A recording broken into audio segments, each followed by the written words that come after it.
ঝিনাইদহের মহেশপুর উপজেলার সীমান্ত এলাকায় বাংলাদেশি কোদালিয়া নদী ভারতের কবল থেকে উদ্ধার করছে মহেশপুর ৫৮ বিজিবি। এতদিন কোদালিয়া নদীর বাংলাদেশ সীমান্তের ৫ কিলোমিটার ভারতের বিএসএফ দখল করে সেখানে আধিপত্য বিস্তার করে।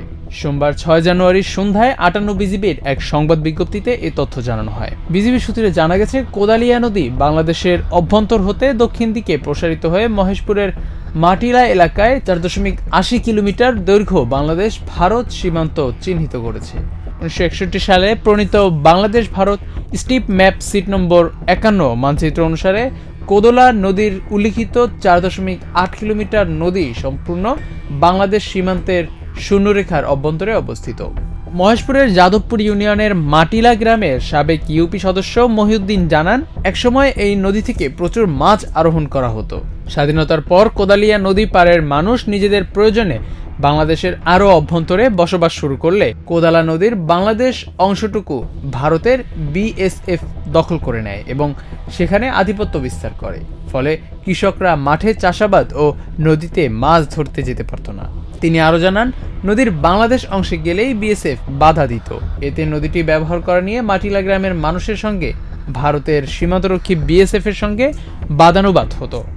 সাম্প্রতিক কোদালিয়া নদীর প্রকৃত মালিকানা সংক্রান্ত এই বিষয়টি ৫৮ বিজিবির নজরে আসলে বিজিবি প্রথম বিভিন্ন নথিপত্র, স্থানীয় প্রশাসন ও মানচিত্র থেকে নদীটির প্রকৃত অবস্থান সম্পর্কে নিশ্চিত করে বিএসএফের অবৈধ আধিপত্য বিস্তারের বিষয়ে তীব্র প্রতিবাদ জানিয়ে ৫৮ বিজিবির সদস্যরা সাহসিকতা ও পেশাদারিত্বের সাথে কোদালিয়া নদী নিজেদের আয়ত্তে আনতে সক্ষম হয়।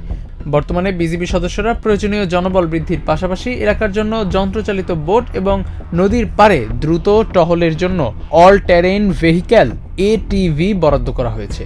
ভারতের কবল থেকে ৫ কিলোমিটার নদী উদ্ধারের পর সোমবার দুপুরে মহেশপুর ব্যাটালিয়নের অধিনায়ক লেফটেন্যান্ট কর্নেল শাহ মোহাম্মদ আজিজুস শহীদ স্থানীয় জনগণের সঙ্গে মতবিনিময় করেন। স্থানীয় জনসাধারণ এ সময় বিজিবিকে অবহিত করেন, বর্তমানে কোদালিয়া নদীতে নির্বিঘ্নে তারা যেতে পারছেন। এদিকে নদী উদ্ধারে বিজিবিকে সহায়তার জন্য বিজিবি কর্মকর্তারা জনসাধারণকে ধন্যবাদ জানান এবং নদীর প্রকৃত অবস্থান এবং মালিকানা সম্পর্কে পরবর্তী প্রজন্মকে অবগত রাখার জন্য অনুরোধ জানান।